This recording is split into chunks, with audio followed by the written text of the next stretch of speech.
بسم اللہ الرحمن الرحیم 28ویں پارے کا آغاز ہوتا ہے۔ سورۃ المجادلہ چل رہی ہے اور مدنی سورہ ہے جس کے 3 رکوع ہیں، اور نزول کے اعتبار سے اس کا 105 نمبر پہ ہے اور قرآن کے اندر اس کا 58 نمبر ہے۔ اللہ تعالیٰ ارشاد فرماتے ہیں، آغاز کرتے ہیں سورہ کا اور اس پارے کا۔ بسم اللہ الرحمن الرحیم قد سمع الله قول التي تجادلك في زوجها وتشتكي إلى الله والله يسمع تحاوركما إن الله سميع بصير۔ رب باری تعالیٰ ارشاد فرماتے ہیں کہ یقیناً اللہ تعالیٰ نے اس عورت کی بات سنی جو تجھ سے اپنے شوہر کے بارے میں تقرار کر رہی تھی اور اللہ کے آگے شکایت کر رہی تھی۔ اللہ تعالیٰ تم دونوں کے سوال و جواب سن رہا تھا، بے شک اللہ تعالیٰ سننے اور دیکھنے والا ہے۔ یہ اشارہ ہے کہ حضرت خولہ بنت مالک بن سالبہ کے واقعے کی طرف، جن کے خاوند حضرت اوس بن سامت رضی اللہ تعالیٰ عنہ نے ان سے زہار کر لیا تھا۔ زہار کیا ہوتا ہے جی؟ زہار کا مطلب ہے بیوی کو یہ کہہ دینا کہ تو مجھ پر میری ماں کی پیٹھ کی طرح ہے۔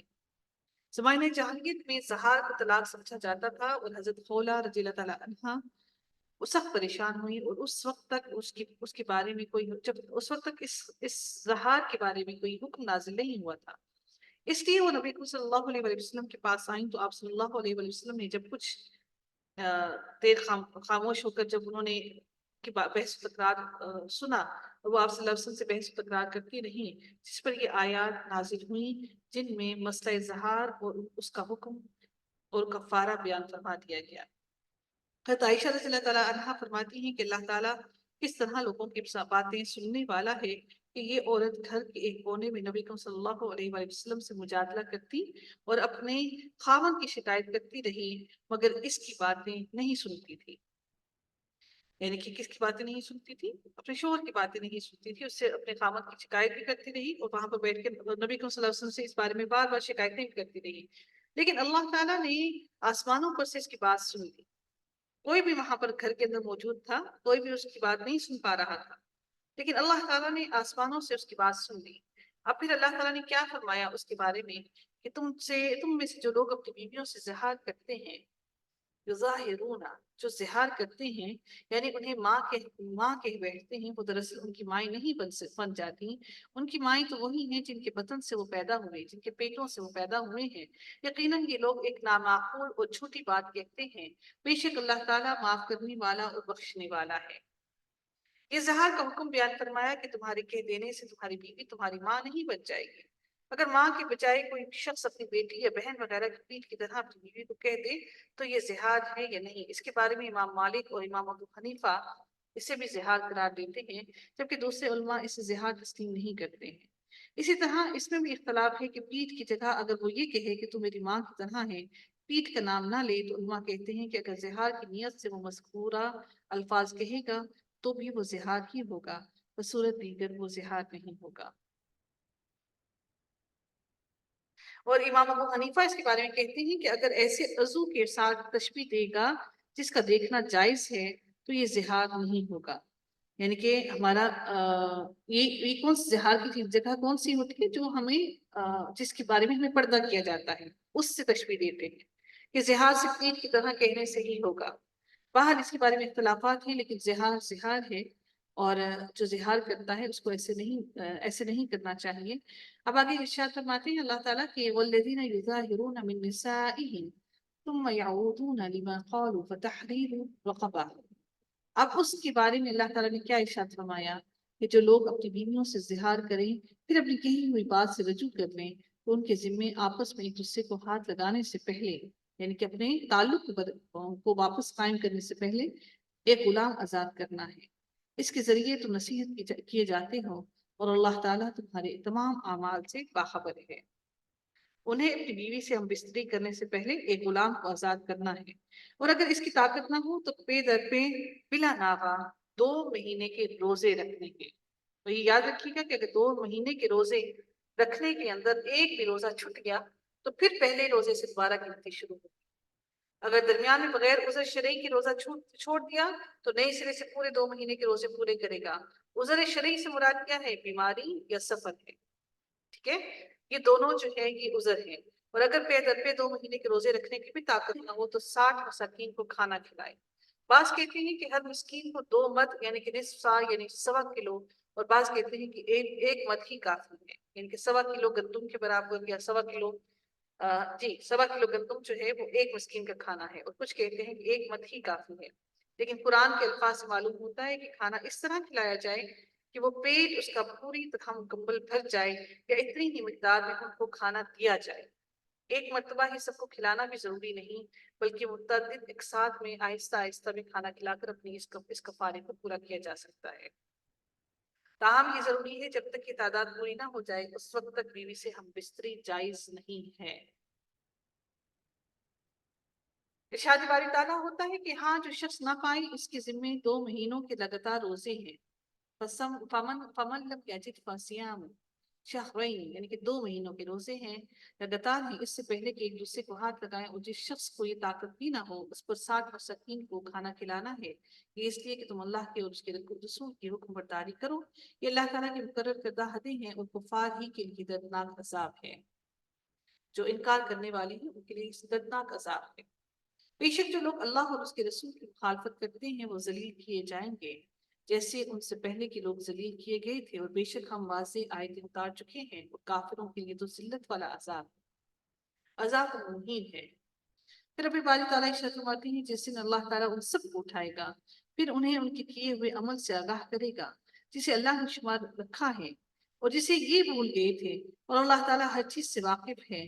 کیا تو نے نہیں دیکھا کہ اللہ آسمانوں کی اور زمین کی ہر چیز سے واقف ہے؟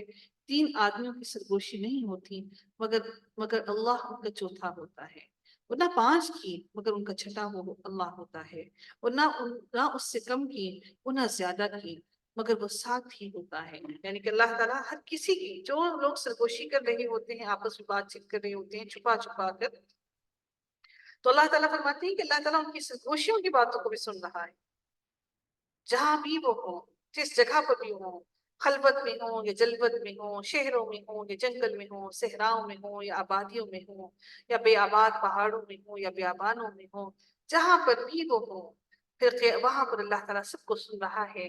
پھر قیامت کے دن انہیں ان کے اعمال سے آگاہ کرے گا، ان کے تمام اعمال کی جزا عطا کر دے گا، اچھے عمل کی اچھی جزا اور برے عمل کی ان کو اللہ تعالیٰ سزا عطا کرے گا۔ بے شک اللہ تعالیٰ ہر چیز سے واقف ہے۔ وہ ایک بڑی اچھی بات سننے کو ملتی ہے، پڑھا تھا کہیں کہ اگر تم گناہ نہیں چھوڑ سکتے تو کوئی ایسی جگہ ڈھونڈ لو، تلاش کر لو جہاں تم اللہ کو نہ پاؤ۔ جب انسان ایسا خوف اپنے دل میں رکھے تو انشاءاللہ انسان گناہ کی طرف آمادہ نہیں ہوگا۔ پھر رب باری تعالیٰ فرماتے ہیں کہ أَلَمْ تَرَ إِلَى الَّذِينَ نُهُوا عَنِ النَّجْوَى، کیا تم نے ان لوگوں کو نہیں دیکھا جنہیں کانا پھوسی سے روک دیا گیا تھا، وہ پھر بھی اس روکے ہوئے کام کو دوبارہ کرتے ہیں، اور آپس میں گناہ کی اور ظلم و زیادتی اور نافرمانی پیغمبر کی سرگوشیاں کرتے ہیں، اور جب تیرے پاس آتے ہیں تو تجھے ان لفظوں میں سلام کرتے ہیں جن لفظوں میں اللہ تعالیٰ نے نہیں کہا، اور اپنے دل میں کہتے ہیں کہ اللہ تعالیٰ ہمیں اس پر جو ہم کہتے ہیں سزا کیوں نہیں دیتا۔ ان کے لیے جہنم کافی سزا ہے جس میں یہ جائیں گے، اور سو بڑا ہی برا ٹھکانہ ہے۔ اس سے مراد کیا ہے؟ اس سے مراد مدینے کی یہودی اور منافقین ہیں۔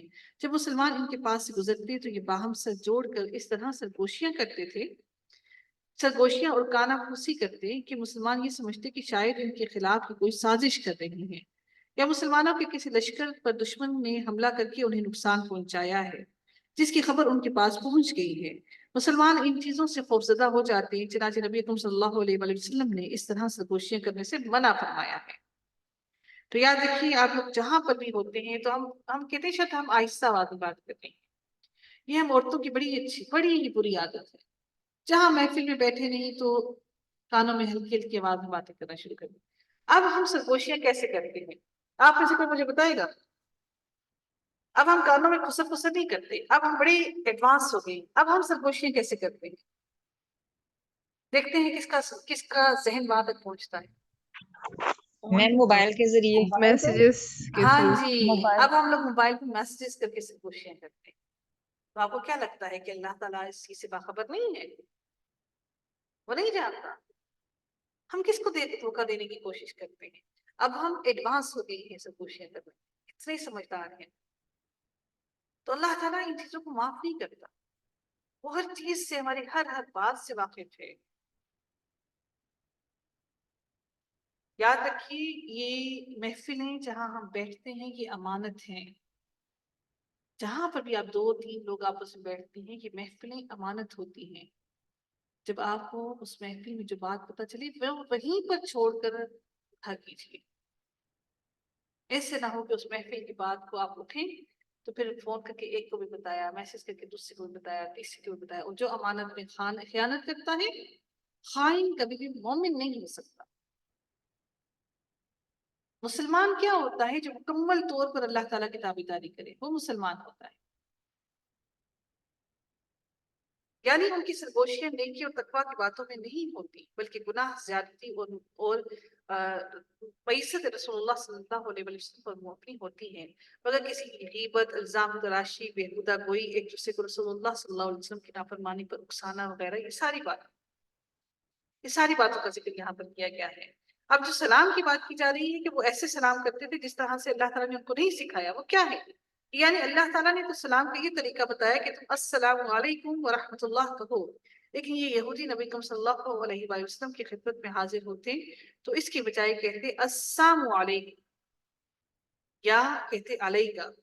اس کا معنی کیا ہے کہ تم پر موت واقع ہو. اس لیے رسول اللہ صلی اللہ علیہ وآلہ وسلم نے ان کے جواب میں صرف یہ فرمایا کرتے تھے وعلیکم یا وعلیکہ، اور تم پر بھی ایسے ہو جیسے تم میرے بارے میں کہتے ہو. اور مسلمانوں کو بھی آپ صلی اللہ علیہ وآلہ وسلم نے تاکید فرمائی کہ جب کوئی اہل کتاب تمہیں سلام کرے تو تم جواب میں علیکہ کہا کرو، یعنی کہ علیکہ ما قلت، تو نے جو کہا ہے وہ تجھ پر ہی وارد ہو. اس سے مراد یہ ہے جی کہ وہ جو السلام علیکم کہتے ہیں اس کی بات کی جا رہی ہے، السلام علیکم کی بات نہیں.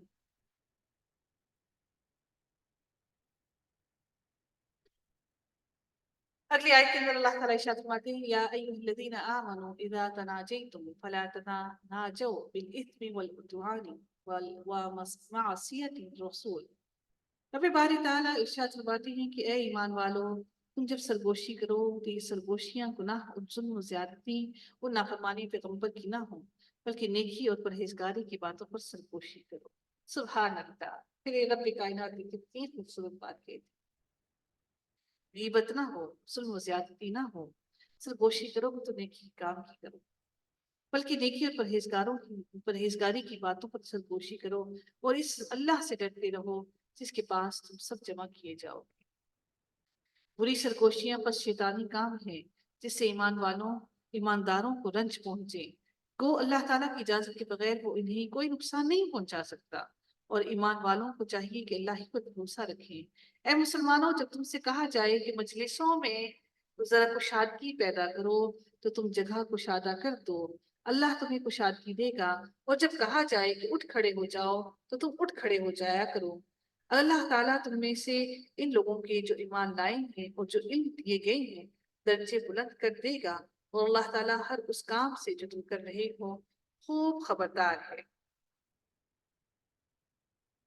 اچھا جی، اس بارے میں تھا کہ اگر حقیقت صحابہ کرام تھے وہ جب نبی کریم صلی اللہ علیہ وسلم سے ملتے تھے تو بس بیٹھ ہی جایا کرتے تھے، بیٹھے ہی رہتے تھے، بیٹھے ہی رہتے تھے. اور پھر اس وجہ سے اللہ تعالیٰ نے یہ آیت نازل فرمائی کہ جب آپ کسی کے پاس جا کر بیٹھے تو جب اٹھ کھڑے ہونے کا کہا جائے تو اٹھ کھڑے ہوا کرو. اور وہ جب آپ جس کے پاس بیٹھے اور نبی کریم صلی اللہ علیہ وسلم شرم کی وجہ سے اور ایک رکھ رکھاؤ کی وجہ سے ان کو کہہ نہیں سکتے تھے کہ آپ جائیے. اب اللہ تعالیٰ نے اس لیے کہ آیت نازل فرمائی کہ جب تم سے کہا جائے کہ اٹھ کھڑے ہو تو اٹھ کھڑے ہو جایا کرو. اس کے بارے میں آپ خواتین مجھے بتائیے گا ذرا کہ ہم عورتیں کیا کرتی ہیں. جی، جب مجلس میں سے اٹھنے کی بات آتی ہے، جب آفس گھروں کو جانے کی بات آتی ہے تو ہم خواتین کیا کرتی ہیں؟ پھر رک جاتے ہیں، بار بار پھر باتیں کرنے لگ جاتی ہیں. تو آپ سوچیے ایسا کہ یہ ہمیں الاؤ ہے؟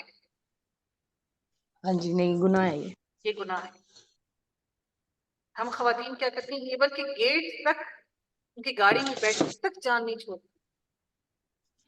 ایسا کرتے ہیں کہ نہیں کرتے؟ ہم جس کے گھر مہمان بن کے جاتے ہیں وہ ایک ظاہر ہے وہ مہمان نوازی کر کے انسان تھک جاتا ہے، وہ شرم و حیا میں آپ یہ تو نہیں کہہ سکتا نا ٹھیک ہے جی جائیں، اچھا جی کھڑے ہوتے ہیں، اچھا جی اب ہم چلتے ہیں، وہ چلتے چلتے کہتے کہتے کہ ہم چلتے ہیں اس میں ہی 1 گھنٹہ گزار دیتے ہیں. ایسا ہوتا ہے کہ نہیں ہوتا؟ یس میم، سب سے ضروری باتیں اینڈ میں ہی ہوتی ہیں. سب سے ضروری پتہ نہیں وہ کون سی ضروری باتیں ہوتی ہیں جو 4 گھنٹے ہم بیٹھ کے نہیں کر سکتے، تو جب نکلنے لگتے ہیں تو وہ ہماری باتیں ہوتی ہیں. تو آپ پتہ کیا کیجیے، جب کوئی مہمان ایسے آئے نا تو آپ ان کو گیٹ سے باہر نکال کے گاڑی کا دروازہ کھول کے بٹھا کر اچھا جی السلام علیکم. جائیں گے دوبارہ آئیں. نہیں نہیں، دیکھیں یہ ہمارے دین نے سکھایا ہے کہ کسی کو مشقت میں نہ ڈالیں. بڑی اہم بات ہے ہمارے دین نے ایک ایک چیز کی پرورش کر دی ہے ہماری. اگر ہم ان چیزوں میں آ جائیں تو ہماری زندگی یقین کیجیے بڑی آسان ہو جائے. ہم سمجھتے ہیں کہ اگر کوئی ایسا ہے، میرے ساتھ حقیقت ایسے ہی ہوتا ہے. میرے ہسبینڈ اس طرح کے ہیں، وہ کہتے ہیں جی جب اٹھنے لگتے ہیں نا کوئی تو وہ کہتے ہیں اچھا جی اللہ حافظ، تو اٹھ کے چلے جاتے ہیں. تو میرے گھر میں مہمان کم ہی آتے ہیں، تو پھر بعد میں باتیں بھی بہت کرتے ہیں. تو یہ اللہ تعالیٰ کا حکم ہے جی کہ آپ لوگوں کو ایسے کرنا چاہیے کہ آپ کسی کو تکلیف نہ دیں. جب آپ کو اٹھ کھڑے ہونے کا کہا جائے تو اٹھ کھڑے ہوا کریں اور اگلے کو تکلیف نہ دیں. میم بیٹھا رہے. میم ایک کوشچن پوچھنا ہے. جی میم یہ فون پہ بھی اسی طرح کا حکم لاگو ہے؟ جیسے کال میں اکثر نا رکھتے ہی نہیں سامنے والا، آپ کو ضروری کام ہو لیکن وہ جی دوسرا رکھ بالکل ہی نہیں رہا، تو بالکل ایسا ہے. یہ سب سے بڑا یہ میرے ساتھ اس تو ٹائم خرچ. ہاں، ٹائم کی وجہ سے پھر ہم کرتے ہی نہیں فون کے، بہت ٹائم لگ جائے گا بھائی، ضروری نماز رہ جائے گی یا گھر کا کام رہ جائے گا، تو ہم ضروری کال بھی نہیں کرتے اس چکر میں. دیکھیے بات کیا لوگ ہوتی ہے بہت کہ ہمیں ٹو دا پوائنٹ بات کرنی چاہیے. بات کچھ بھی نہیں جی ہوتی، اس پہ بھی 4 گھنٹے ہمارے لگ جاتے ہیں. کہ جی جی بالکل گیٹ تک چھوڑنا بھی سنت ہے، یہ بالکل سنت ہے. اسی حکم میں آئے، اسی بالکل حکم میں آئے گا میم یہ بھی. بالکل یہ بھی اسی فون بھی حکم میں جلدی آئے گا. رکھتے ٹو ہیں. دا پوائنٹ بات کیجیے، جلدی بند کر دیجیے. اور مجھ سے تو فون ہی نہیں بند ہوتا، پتہ نہیں میں دیکھتی رہتی ہوں، میں اس انتظار میں ہوتی ہوں اگلا بندہ فون کرے گا، بند کرے گا. اور اس وجہ سے جی میں انتظار میں ہی رہتی ہوں، نہ اگلا بند کرتا ہے اس شرم و حیا میں کہ یہ بند کریں گے، اور نہ میں بند کر پاتی ہوں کہ اگلا بندہ بند کرے گا. تو اللہ تعالیٰ مجھ پر بھی رحم کرے کہ اللہ تعالیٰ کرے کہ میں بھی ایسے کر سکوں. اللہ تعالیٰ ہمیں ہدایت عطا کرے اور ہمیں عمل کرنے کی توفیق عطا فرمائے. اور اس ٹائم پیریڈ میں ہمارا بہت کچھ ضائع ہو جاتا ہے، بہت سی چیزیں ہماری رہ جاتی ہیں. ٹھیک ہے، تو کوشش کیجیے گا کہ اپنی عمل کے اندر یہ چیزیں لا سکیں، تاکہ آپ ان کی عبادتیں، آپ لوگوں کی پڑھائی، آپ لوگوں کی یہ ساری چیزیں ضائع نہ ہوں. ہم کسی نیبر کے گھر جاتے ہیں تو اٹھتے اٹھتے واپس اٹھتے اٹھتے ہی 2 گھنٹے لگا دیتے ہیں. اگلا نیبر بھی تنگ ہوتا ہے، پھر آپ بھی تنگ ہوتے ہیں کہ ہمارا اتنا ٹائم ضائع ہو گیا. شروع کرتے ہیں جی اگلی آیت کو. اللہ تعالیٰ ارشاد فرماتے ہیں کہ اے مسلمانوں جب تم رسول اللہ صلی اللہ علیہ وسلم سے سرگوشی کرنا چاہو تو اپنی سرگوشی سے پہلے کچھ صدقہ دے دیا کرو، یہ تمہارے حق میں بہتر اور پاکیزہ تر ہے. ہاں اگر تم نہ پاؤ تو بے شک اللہ تعالیٰ بخشنے والا مہربان ہے. اس سے مراد کیا ہے کہ ہر مسلمان نبی کریم صلی اللہ علیہ وآلہ وسلم سے مناجات اور خلوت میں گفتگو کرنے کی خواہش رکھتا تھا، جس سے نبی کریم صلی اللہ علیہ وآلہ وسلم کو خاصی تکلیف ہوتی تھی. بعض کہتے ہیں کہ منافقین یوں ہی بلا وجہ نبی کریم صلی اللہ علیہ وآلہ وسلم سے مناجات میں مصروف رہتے کہ ان سے ہم اپنی باتیں، اپنی پریشانیاں اپنی بتائیں، جس سے مسلمان تکلیف محسوس کرتے تھے. اس لیے اللہ تعالیٰ نے یہ حکم نازل فرما دیا تاکہ آپ صلی اللہ علیہ وآلہ وسلم سے گفتگو کرنے کے رجحان عام کی مستشکلی ہو. ٹھیک ہے جی، یہ بڑی اچھی بات ہے. اس بارے میں پھر ایک بات کہنا چاہوں گی کہ مجھے کچھ مسائل کا سامنا کرنا پڑا بہت زیادہ کچھ دنوں پہلے. تو مجھے بھی یہ کسی نے مشورہ دیا کہ آپ ان کے لیے ایسا کیجیے کہ آپ ان کے لیے فیس مقرر کر دیجیے کہ آپ کو جب بھی مجھ سے بات کرنی ہو تو آپ مجھے اتنے پیسے پے کیجیے تو آپ مجھ سے بات کیجیے. تو وہ مسلسل مجھے ایک انسان مینٹل ٹراما میں آ جاتا ہے انسان کہ آپ مسلسل کسی کو کالز کرے جا رہے ہیں، اس وجہ سے کسی کو آپ اس سے بات کرنا چاہتے ہیں اور کوئی بات بھی نہیں. تو ہمیں سمجھ جانی چاہیے یہ چیزیں. اللہ تعالیٰ نے نبی کریم صلی اللہ علیہ وسلم کو کہا کہ اس لیے باقی مومنین کو کہا کہ جب تم ان سے ملنے جاؤ تو صدقہ کیا کرو، تاکہ تمہیں معلوم ہوگا نا جب جیب سے بار بار پیسے نکلیں گے تو تم بار بار نہیں جا کے ان کو تنگ کرو گے. پھر اللہ تعالیٰ ارشاد فرماتی ہے کہ کیا تم اپنی سرگوشی سے پہلے صدقہ نکالنے سے ڈر گئے؟ بس جب تم نے یہ نہ کیا اور اللہ تعالیٰ نے بھی تمہیں معاف فرما دیا تو اب بخوبی نماز کو قائم رکھو، زکوٰۃ دیتے رہا کرو اور اللہ تعالیٰ کی اور اس کے رسول کی تابعداری کرتے رہو. تم جو کچھ کرتی ہو اس سب سے اللہ تعالیٰ خوب خبردار ہے. تو اللہ تعالیٰ ہی تمہیں مشکلوں سے نکالے گا تو اس لیے بہتر یہ ہے کہ اب تم اپنا پوری یکسوئی کے ساتھ نماز ادا کرو اور زکات کو ادا کرو۔ کیا تو نے ان لوگوں کو نہیں دیکھا جنہوں نے اس قوم سے دوستی کی جن پر اللہ تعالیٰ غضبناک ہو چکا ہے؟ نہ یہ منافق تمہارے ہی ہیں اور نہ ان کے ہیں، باوجود علم کے پھر بھی جھوٹ پر قسمیں کھا رہے ہیں۔ یہاں پر منافقین کا ذکر کیا جا رہا ہے، نہ یہ دین کے لحاظ سے یہودی ہیں اور پھر یہ کیوں یہودیوں سے دوستی کرتے ہیں؟ صرف اس لیے کہ ان کے اور یہود کے درمیان نبی اکرم صلی اللہ علیہ وآلہ وسلم اور اسلام کے بارے میں عداوت مشترک ہے، یعنی کہ وہ جانتے ہیں کہ ان کی بھی دشمنی ہے نبی اکرم صلی اللہ علیہ وسلم سے اور منافقوں کی بھی ہے۔ اللہ تعالیٰ نے ان کے لیے سخت عذاب تیار کر رکھا ہے۔ تحقیق جو کچھ یہ کر رہی ہیں پورا کر رہی ہیں، ان لوگوں نے تو اپنی قسموں کو ڈھال بنا رکھا ہے اور لوگوں کو اللہ کی راہ سے روکتے ہیں، ان کے لیے رسوا کرنے والا عذاب ہے۔ ان کے مال اور ان کی اولاد اللہ کے ہاں کچھ کام نہ آئیں گے، یہ تو جہنمی ہیں، ہمیشہ ہی اس میں رہیں گے۔ پھر اللہ تعالیٰ ارشاد فرماتے ہیں کہ جس دن اللہ تعالیٰ ان سب کو اٹھا کھڑا کرے گا تو یہ جس طرح تمہارے سامنے قسمیں کھاتے ہیں اللہ تعالیٰ کے سامنے بھی قسمیں کھائیں گے اور سمجھیں گے کہ وہ بھی کسی دلیل پر ہیں۔ یقین مانو کہ بے شک وہی جھوٹے ہیں، ان پر شیطان نے غلبہ حاصل کر لیا ہے اور انہیں اللہ تعالیٰ کا ذکر بھلا دیا ہے۔ یہ شیطانی لشکر ہے، کوئی شک نہیں کہ شیطانی لشکر یہ خسارے والا ہے۔ بے شک اللہ تعالیٰ کی اور اس کے رسول کی جو لوگ مخالفت کرتے ہیں وہی لوگ سب سے زیادہ ذلیلوں میں ہیں۔ اللہ تعالیٰ لکھ چکا ہے کہ بے شک میں اور میرے پیغمبر غالب رہیں گے، یقیناً اللہ تعالیٰ زور آور اور غالب ہے۔ اللہ تعالیٰ پر اور قیامت کے دن پر ایمان رکھنے والے